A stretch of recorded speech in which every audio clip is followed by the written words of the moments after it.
Hey guys, we're gonna go over how to set up your palette when it arrives in the mail. So this is a way that I like to set up my palette. Obviously, as you start to work with your makeup, you're gonna find the way that best suits your needs and your routine. But here's what I do, and hopefully this helps get you started. So your palette arrives and you're going to open it.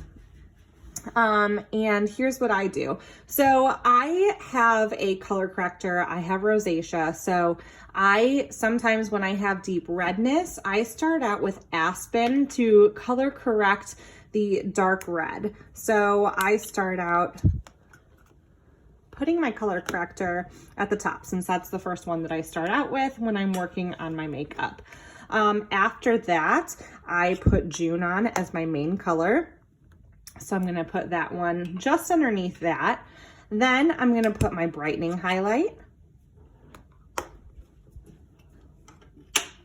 Then on the side here, I'm gonna go into my contour.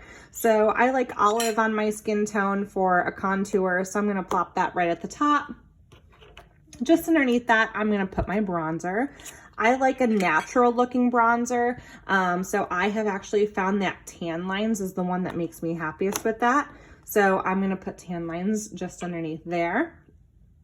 And then my illuminator. So I really like I said, I like the natural makeup look. So one of my favorites is rose gold. So I'm gonna put rose gold just under there.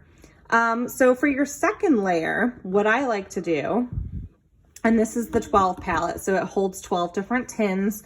Or if you do some eyeshadows, it holds a little bit more. So on the second layer, what I like to do is I like to put all of my lip and cheeks on here because some days I like different colors.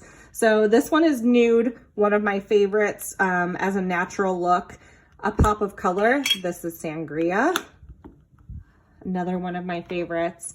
And then probably my absolute favorite is Boardwalk. So these three are the ones that I honestly use the most. So that's why I'm going to put them in here. But I like to have those right here.